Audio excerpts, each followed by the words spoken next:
नमस्कार, जय हिंद साथियों। एक बार फिर से स्वागत है आपका मेरे यूट्यूब चैनल स्टडी विद सागर में। आशा करता हूँ आप सभी लोग अच्छे होंगे और आपकी तैयारी अच्छी चल रही होगी।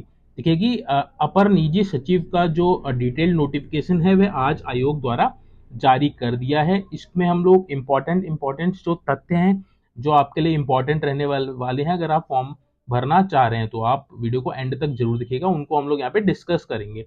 तो देखिए फॉर्म की जो स्टार्टिंग डेट है वह आज 18 जुलाई से फॉर्म भरने स्टार्ट हो चुके हैं।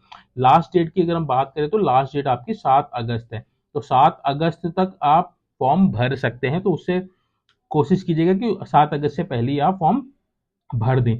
परीक्षा शुल्क शुल्क जमा करने की जो अंतिम तिथि है वह भी आपकी 7 अगस्त है। ऑनलाइन आवेदन पत्र में संशोधन परिवर्तन करने की तिथि 12 अगस्त है। तो अगर आपका कुछ गलत हो जाता है तो 12 अगस्त से 21 अगस्त के बीच आप संशोधन उसमें कर सकते हैं। तो देखिए 99 पदों पे आपकी वैकेंसी निकली थी, अपर निजी सचिव, जिसको एडिशनल पर्सनल सेक्रेटरी भी बोला जाता है। तो बहुत अच्छी जॉब है, 4800 ग्रेड पे की ये जॉब है। बच्चे पूछ रहे थे अदर स्टेट के कि सर क्या अदर स्टेट वाले इसमें अप्लाई कर सकते हैं, तो मैं आपको क्लियरली बता देना चाहता हूं कि अदर स्टेट वाले इसमें अप्लाई नहीं कर सकते हैं।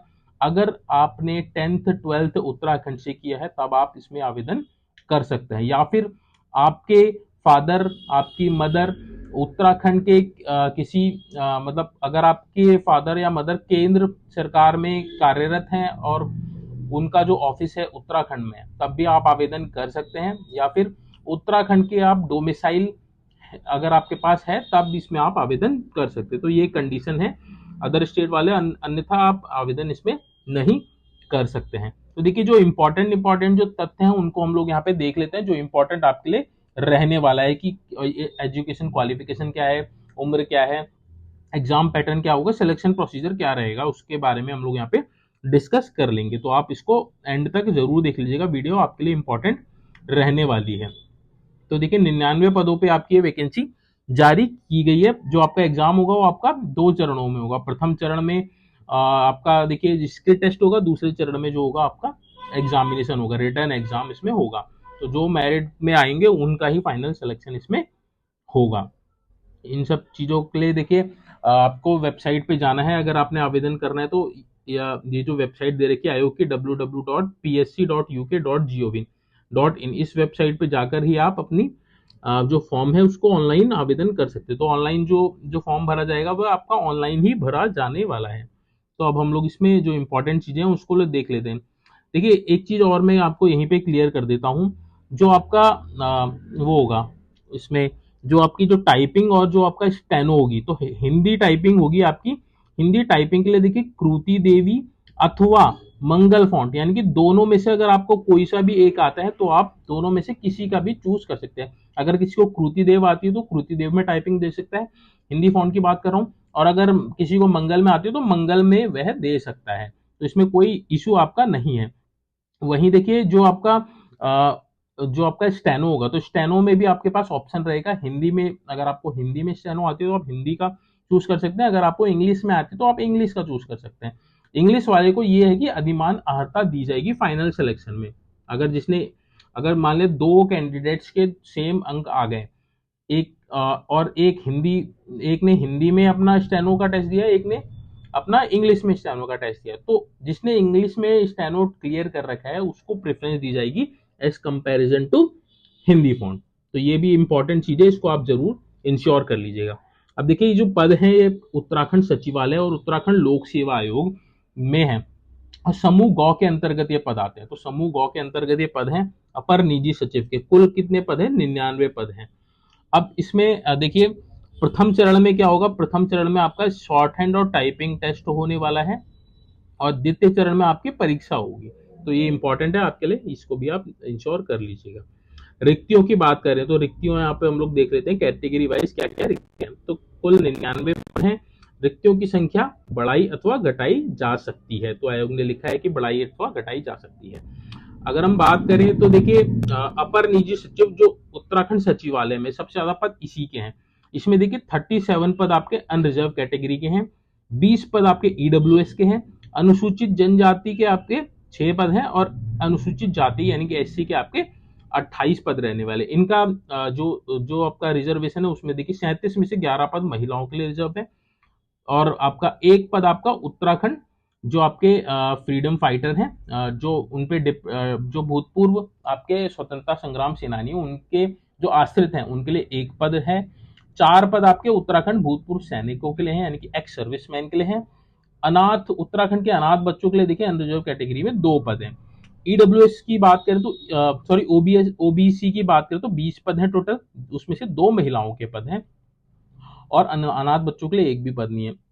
एसटी के 6 पद हैं, महिलाओं के लिए कोई सा भी रिजर्व नहीं है। अनुसूचित जनजाति के 28 पद है, जिसमें से एक पद आपका उत्तराखंड महिला के लिए रिजर्व है एससी का। नेक्स्ट देखिए आपका आर्थिक रूप से कमजोर वर्ग, जो ईडब्ल्यूएस में 5 पद हैं, जिनमें से एक महिला के लिए है और अन्य कैटेगरी में कोई भी पद नहीं है। तो टोटल आपके जो सचिवालय में अपर निजी सचिव की जो पोस्ट है 96 है, इसमें से 15 महिलाओं के लिए हैं, बाकी ये अलग अलग कैटेगरी के हैं, आप इसको देख लीजिएगा। अब ये 96 पद हो गए, टोटल 99 है, तो 3 पद आपके किस में है? 3 पद आपके उत्तराखंड लोक सेवा आयोग में आए। तो उत्तराखंड लोक सेवा आयोग में अपर निजी सचिव के 3 पद है, जिसमें से अनरिजर्व कैटेगरी का 1 है, ओबीसी का 1 है, और अनुसूचित जाति का आपका यानी कि एससी का आपका 1 पद है, और अन्य कैटेगरीज में कोई भी ये जो पद है ये रिजर्व्ड नहीं है। तो टोटल आपके 3 पद रहने वाले, तो कुल मिला के आपके 99 पदों पे आपकी विज्ञप्ति जारी की गई है। अब देखिए पदनाम, इस जो पोस्ट है उसका पदनाम क्या है? अपर निजी सचिव यानी कि एपीएस, एडिशनल पर्सनल सेक्रेटरी। विभाग कौन सा है? तो 2 विभाग हैं आपके, उत्तराखंड सचिवालय प्रशासन विभाग और उत्तराखंड लोक सेवा विभाग। कुल पद 99 हो गए। वेतनमान ये मैंने आपको कल भी बताया था, लेवल 8 की ये जॉब है और 4800 ग्रेड पे है, 4800 ग्रेड पे की ये जॉब है। बेसिक आप में आपका इसमें 47,600 इसमें आपका बेसिक रहेगा। तो कुल मिला के स्टार्टिंग जो सैलरी मिलेगी आपको 75 टू 80,000 इसमें आपको इजीली सैलरी मिल जाएगी, सारे अलाउंसेस वगैरह मिला के। तो बहुत अच्छी अपॉर्चुनिटी है, बहुत अच्छी सैलरी है, रिस्पेक्टेड जॉब है। पद का स्वरूप देखिए अराजपत्रित है, यानी कि राजपत्रित नहीं है, गजेटेड ऑफिसर का ये पोस्ट नहीं है, राजपत्रित है। अंशदायी पेंशन युक्त यानी कि एनपीएस इसमें लागू होता है, एनपीएस का सिस्टम है। इसमें अस्थायी जिनके चलते रहने की संभावना है, यानी कि स्थायी पोस्ट ही है, इसमें ऐसा कुछ दिक्कत वाली बात नहीं। शैक्षिक योग्यता सबसे इंपॉर्टेंट है, जिसके बारे में बच्चे कल क्वेश्चंस भी कर रहे थे। तो जो मैंने कल आपको शैक्षिक अर्हता बताई थी वह पिछली विज्ञप्ति के अकॉर्डिंग बताई थी, बट इस बार इन्होंने चेंज क्या किया गया है, जो आपका जो कंप्यूटर का जो डिप्लोमा है उसको हटा दिया गया कि वो अब कंपलसरी नहीं है। अब देखिए शैक्षिक अर्हता क्या है? भारत में विधि द्वारा स्थापित किसी विश्वविद्यालय से स्नातक, यानी कि आपको ग्रेजुएशन होना जरूरी है।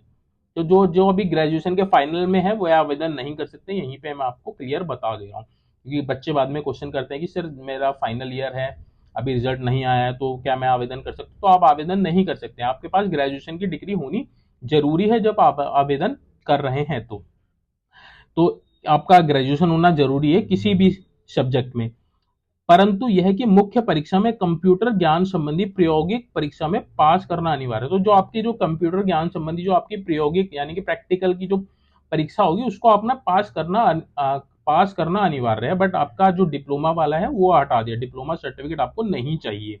तो ये क्लियरली मैंने आपको बता दिया है। और दूसरी चीज आपके क्या है, आपको हिंदी आंसू लेखन यानी कि हिंदी शॉर्ट हैंड में न्यूनतम 80 शब्द प्रति मिनट और कंप्यूटर पर हिंदी टंकण में न्यूनतम 8000 की डिप्रेशन प्रति घंटे की गति आपके पास होनी चाहिए। अब देखिए यहाँ पे ऑप्शन है आपके पास हिंदी और इंग्लिश में। अगर किसी ने हिंदी स्टेनो सीखी है तो हिंदी में हिंदी के को चूज कर सकता है, और किसी ने इंग्लिश में शॉर्ट हैंड कर रखी तो आप इंग्लिश में भी कर सकते हैं।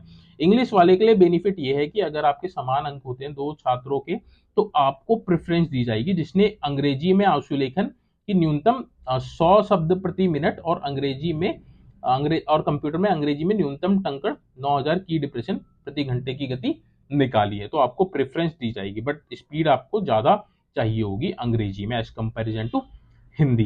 यहाँ पे देखिए स्पष्टीकरण इन्होंने दे रखा है, अंग्रेजी आंसुलेपन परीक्षा अभ्यर्थियों के लिए वैकल्पिक होगी, यानी कि आपको अगर हिंदी आती है और इंग्लिश भी आप देना चाहते हो तो इंग्लिश भी आप दे सकते हैं, तो वो वैकल्पिक है। किंतु अंग्रेजी आंसुलेखन की परीक्षा उत्तीर्ण करने वाले अभ्यर्थियों को चयन में अधिमान अर्हता दी जाएगी, यानी आपको प्रेफरेंस दी जाएगी।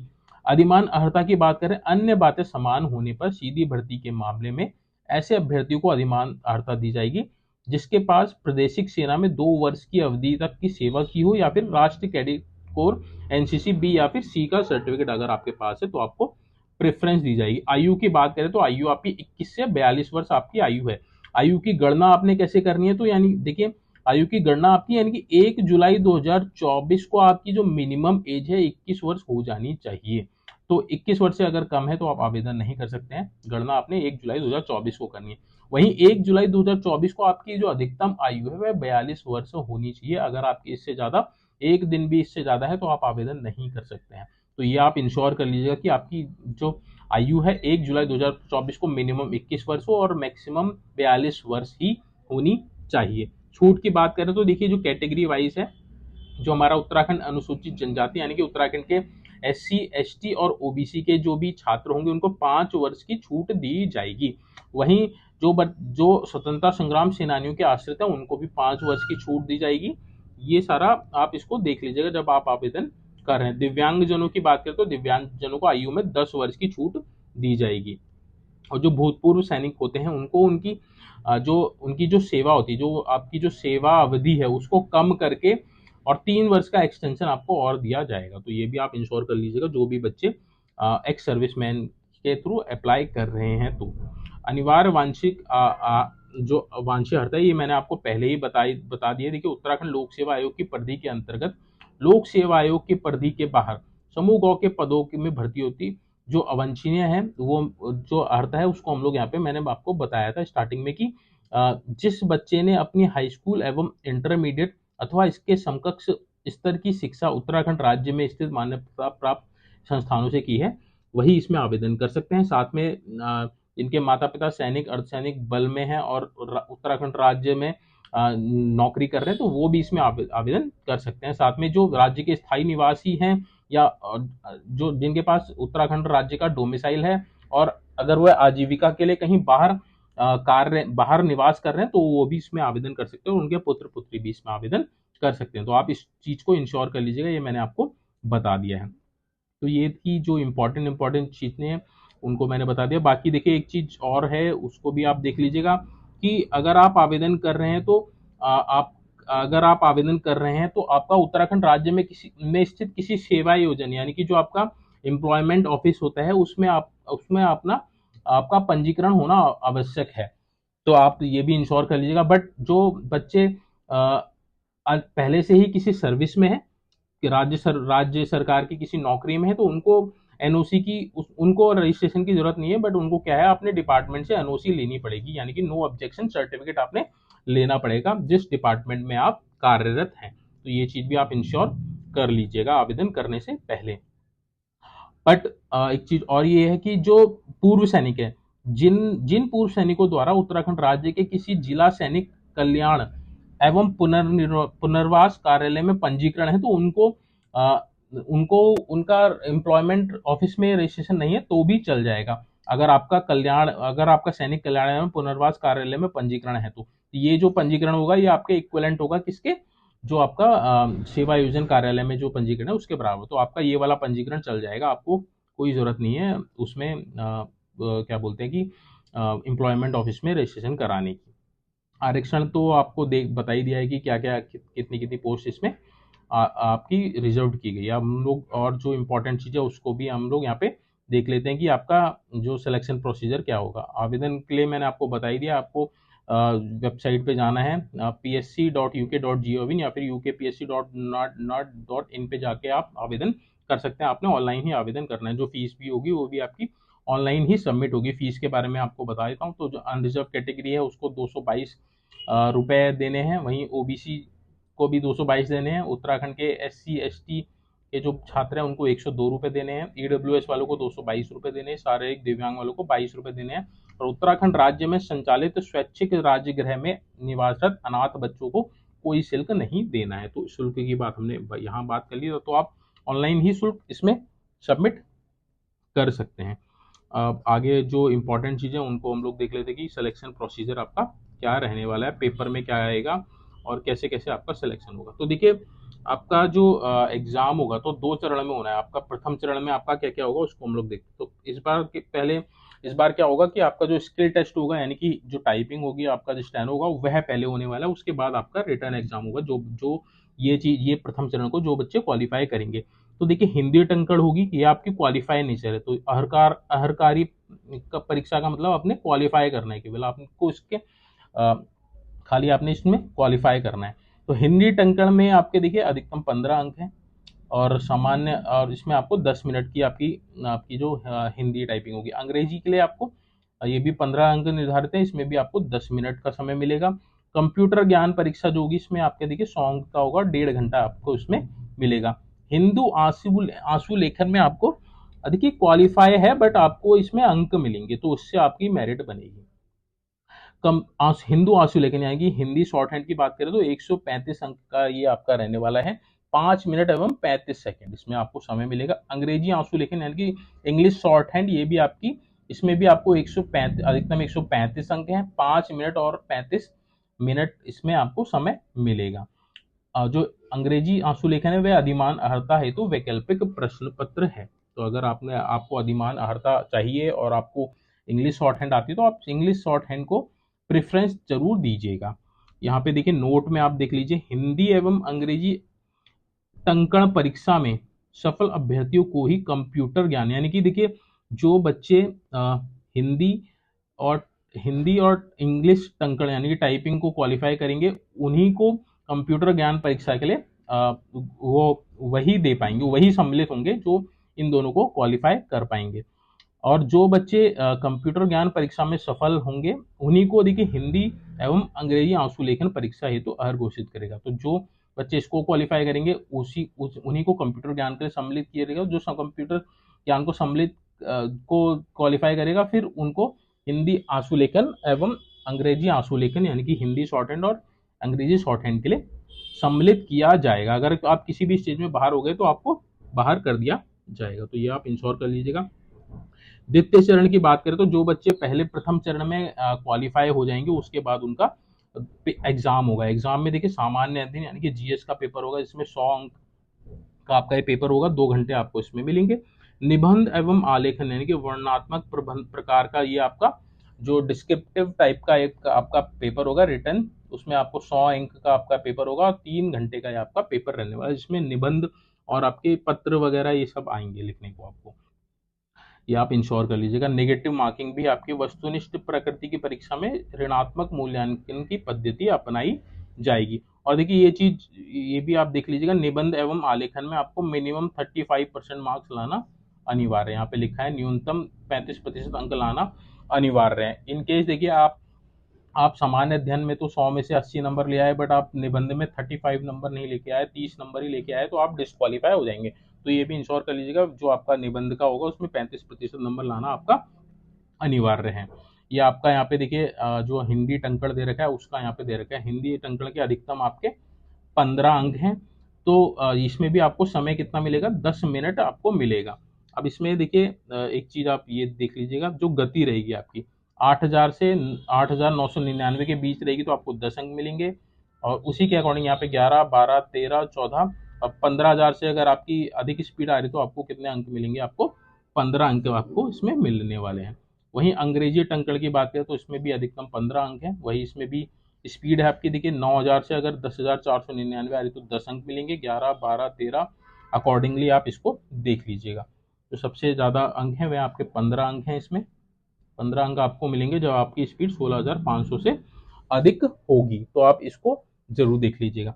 अंग्रेजी टंकण की परीक्षा हेतु 10 मिनट की अवधि में करने हेतु एक प्रश्न पत्र दिया जाएगा। तो आपकी जो अंग्रेजी की जो टाइपिंग होगी उसमें आपको देखिए 10 मिनट की अवधि में एक प्रश्न पत्र करने को आपको दिया जाएगा। अंग्रेजी टंकण में कंप्यूटर पर 9,000 की डिप्रेशन प्रति घंटे की गति होना अनिवार्य है। तो आपकी जो स्पीड है 9,000 की डिप्रेशन इंग्लिश के लिए और 8,000 की डिप्रेशन आपकी हिंदी के लिए मिनिमम होनी चाहिए। तो आपका ये टाइपिंग का टेस्ट होगा। उसके बाद देखिए आपका जो उसके बाद जो आपकी कंप्यूटर की जो परीक्षा होगी, कंप्यूटर का यहाँ पे आपको सिलेबस दे रखा है। 100 नंबर का आपका ये कंप्यूटर का पेपर होगा, और समय जो होगा आपको 1.5 घंटे का आपको समय मिलेगा। यहाँ पे सिलेबस दे रखा है और यहाँ पे मार्क्स दे रखे हैं। तो 20, 25 इस तरह से आप सिलेबस देख लीजिएगा अगर आप इसमें आवेदन कर रहे हैं तो। बाकी जब जो बच्चे कंप्यूटर को क्वालिफाई कर लेंगे उसके बाद उनका देखिए हिंदी आशुलेखन होगा। तो हिंदी आशुलेखन और आपका इंग्लिश आशुलेखन यानी कि हिंदी शॉर्ट हैंड और हिंदी इंग्लिश शॉर्ट हैंड का आपके पास ऑप्शन रहेगा। तो जो बच्चे हिंदी शॉर्ट हैंड चूज करेंगे तो अधिकतम देखिए दोनों में ही 135 अंक का रहेगा। समय इसमें आपको 5 मिनट एवं 35 मिनट आपको मिलेगा। यानी कि हिंदी और आशुलेखन में अपर निजी सचिव पद हेतु 80 शब्द प्रति मिनट की गति होना आवश्यक है। तो यानी कि हिंदी शॉर्ट हैंड में आपकी जो स्पीड है 80 शब्द प्रति मिनट की स्पीड आपकी होनी चाहिए। अभ्यर्थियों से अपेक्षा की जाएगी कि वे उक्त निर्धारित गति में 5 मिनट की अवधि में बोले गए हिंदी गद्यांश का कंप्यूटर द्वारा लिप्यांतरण करें।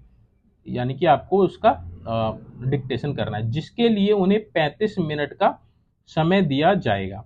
गद्यांश का चयन इस दृष्टि से किया जाएगा कि उसने न केवल आशुलेखन की गति का वरन मुहावरेदार भाषा का ज्ञान भी परीक्षण हो सके। किसी अभ्यर्थियों की त्रुटि यदि 5% से अधिक है तो उसे सेवा आयोजन हेतु अनर्ह घोषित कर दिया जाएगा। यानी कि आपकी जो क्या बोलते हैं कि आपकी जो त्रुटि है वह आपकी 5% से अगर से ज्यादा नहीं होनी। यानी कि अगर आप 100 शब्द लिख रहे हैं तो आपके उसमें 5 शब्द ही गलत होने चाहिए। अगर आपका 6 शब्द गलत हो गए तो आप डिस्क्वालीफाई हो जाएंगे। तो आप इस हिसाब से अपनी तैयारी कीजिएगा। हिंदी आशुलेखन नहीं, हिंदी शॉर्ट हैंड की थी।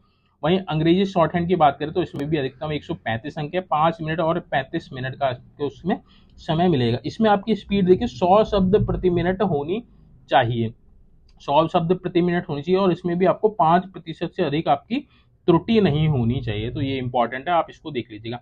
हिंदी एवं अंग्रेजी टंकण परीक्षा में सफल अभ्यर्थियों को ही कंप्यूटर ज्ञान परीक्षा में सम्मिलित किया जाएगा। यानी कि जो टाइपिंग में पास होंगे उनको कंप्यूटर ज्ञान परीक्षा में शामिल किया जाएगा। इसी प्रकार कंप्यूटर ज्ञान परीक्षा में सफल अभ्यर्थियों को हिंदी एवं अंग्रेजी आशुलेखन परीक्षा में अहर घोषित किया जाएगा। अंग्रेजी आशुलेखन की परीक्षा अधिमान हेतु वैकल्पिक प्रकृति की होगी। तो ये मैंने आपको ऑलरेडी बता दिया। ये आपका सिलेबस दे रखा है जो द्वितीय चरण का जो आपका पाठ्यक्रम है सामान्य हिंदी। इंपॉर्टेंट इसमें ये है कि देखिए समय आपको 2 घंटा मिलेगा और मार्क्स और आपके 100 क्वेश्चन इसमें आएंगे। और सबसे इंपॉर्टेंट चीज ये है कि यहाँ पे इन्होंने डिसाइड कर दिया है कि देखिए कितने कितने अंक किस सिलेबस से कितने कितने अंक आएगा। तो देखा आपका जो राष्ट्रीय और अंतर्राष्ट्रीय स्तर की जो खबरें होंगी और जो यानी कि जो करंट अफेयर्स है आपका 10 नंबर का आएगा। उसके बाद देखिए सामान्य विज्ञान यानी कि साइंस आपकी 10 नंबर की आएगी। इतिहास आपका 5 नंबर का आएगा। भूगोल आपका 10 नंबर का आएगा। संविधान 10 नंबर का आएगा। उत्तराखंड का भूगोल आपका 10 नंबर का आएगा। उत्तराखंड की जनगणना आर्थिक सर्वेक्षण यानी कि इकोनॉमी आपकी 10 नंबर की आएगी। उत्तराखंड की शिक्षा एवं संस्कृति से संबंधित 10 अंक का पेपर आएगा। वहीं भारत सरकार एवं राज्य सरकार की महत्वपूर्ण योजनाओं से संबंधित 10 अंक आएंगे। सामान्य बुद्धि परीक्षण और आचार शास्त्र यानी कि जो आपका रीजनिंग वगैरह आएगा ये आपके 15 नंबर की आपकी रीजनिंग इसमें आने वाली है। तो उत्तराखंड संबंधित प्रश्न के अंकों की संख्या वस्तुनिष्ठ प्रकार के सामान्य अध्ययन में 40 से अधिक एवं कम नहीं होगी। तो ये भी इंपॉर्टेंट है। 40 से जो आपका जो सामान्य अध्ययन का जो पेपर आएगा जो एमसीक्यू टाइप का आएगा उसमें 40 से अधिक और से अधिक एवं कम नहीं है। मिनिमम आपके 40 नंबर जो 40 क्वेश्चन जो आएंगे आपके उत्तराखंड से ही संबंधित आएंगे। निबंध एवं आलेखन का यहाँ पे दे रखा है। देखिए समय 3 घंटा दे रखा है। अधिकतम अंक जो है आपके कितने 100 अंक के हैं। तो यानी कि देखिए गद्यांश से और से संबंधित 20 नंबर का क्वेश्चन आएगा। संक्षेपण जो आएगा 10 नंबर का आएगा। आपके जो पत्र एवं जो आपके अधिसूचना अनुस्मारक आदेश होते हैं कार्यालय के आप होते हैं उससे संबंधित 10 नंबर का क्वेश्चन आएगा। बैठक सूचना एजेंडा और कार्यव्रत से संबंधित 10 अंक का पेपर आएगा। अनेक शब्द का एक शब्द आपका 10 अंक के ये आएंगे। वाक्यों का शुद्धिकरण 10 नंबर का आएगा और आपका पर्यायवाची शब्द और विलोम शब्द आपके 10 नंबर के आएंगे। और हिंदी निबंध आएगा आपका 25 नंबर का। ये मैंने आपको बता दिया कि 35% नंबर आपको लाने अनिवार्य है निबंध वाले पेपर में। प्रश्न पत्र प्रथम एवं द्वितीय में ऐसे ही प्रश्न होंगे जो स्नातक से अपेक्षित है। यानी कि जो आपका जो सिलेबस होगा आपका स्नातक लेवल का ही आपका सिलेबस रहने वाला है। तो देखिए ये थी इंपॉर्टेंट जो चीजें हैं इनको हम लोगों ने यहाँ पे डिस्कस कर लिया है। अगर आपका अभी भी कोई डाउट है तो प्लीज कमेंट बॉक्स में मेंशन कर दीजिएगा। मैं कोशिश करूंगा आपका डाउट क्लियर कर सकूं। तो देखिए ये जो वैकेंसी है अपर निजी सचिव की बहुत अच्छी वैकेंसी है। बहुत समय बाद ये वैकेंसी आई है और पदों की संख्या भी ठीक ठाक है। 99 पद आपके इसमें रहने वाले हैं। कंपटीशन कम इसलिए हो जाएगा क्योंकि देखिए स्टेनो वाले जो बच्चे होंगे वो ज़्यादा नहीं होंगे। तो इसमें जो जिनको स्टेनो नहीं आती है और वो आवेदन करेंगे तो वो ऑलरेडी वैसे ही बाहर हो जाएंगे, उनके आवेदन करने से ज़्यादा कोई फर्क नहीं पड़ेगा। तो कंपटीशन इसमें कम रहने वाला है। जिन बच्चों को स्टेनो आती है उनके लिए बहुत अच्छी अपॉर्चुनिटी है, क्योंकि देखिए जो वैकेंसी है, वैकेंसी भी बहुत अच्छे स्तर की है। लेवल 8 की जॉब है। स्टार्टिंग ही अगर आपकी जॉब 4800 ग्रेड पे की जॉब लग जा रही है, इसमें आपको 75 से 80 हज़ार रुपये सैलरी मिलेगी, स्थायी पोस्टिंग मिलेगी। सबसे बड़ी बात यह है, देखिए अगर आपको सचिवालय के लिए सिलेक्शन होता है तो आपने उत्तराखंड के जो देहरादून है, जो आपकी जो राजधानी है, वहीं पे आप सर्विस करेंगे और रिटायरमेंट तक आपने वहीं सर्विस करी। वहीं जो बच्चे लोक सेवा आयोग के लिए सेलेक्ट होंगे तो उनकी भी पोस्टिंग स्थायी ही रहेगी, वह हमेशा वहीं पोस्टिंग रहेंगे। तो ये इम्पॉर्टेंट है और बहुत अच्छी बात है इस जॉब की। सैलरी अच्छी है, रिस्पेक्टेड जॉब है और बहुत बढ़िया लेवल की जॉब है। आगे जो अपॉर्चुनिटी है उस वो भी आपके लिए बहुत अच्छी है। जो प्रमोशन के बारे में मैं ऑलरेडी इससे पहले वाली वीडियो में आपको बता चुका हूँ, तो आप उस वीडियो को भी देख सकते हैं। प्रमोशन के बारे में आपने जाना है, सैलरी के बारे में आपने जानना है। तो देखिए आज का जो ये सेशन है, ये वीडियो, इसको हम यहीं पे वाइंड अप करते हैं। अगर आपका कोई डाउट है तो प्लीज़ अपना जो भी डाउट होगा वो कमेंट बॉक्स में मेंशन कर दीजिएगा। मैं कोशिश करूँगा आपका डाउट क्लियर कर सकूँ। तो चलिए आपसे यहीं पे विदा लेते हैं। Thank you so much for watching this video को ज़्यादा से ज़्यादा लाइक कीजिएगा। चैनल को सब्सक्राइब जरूर कर लीजिएगा अगर आपने चैनल सब्सक्राइब नहीं किया है। Thank you so much for watching this.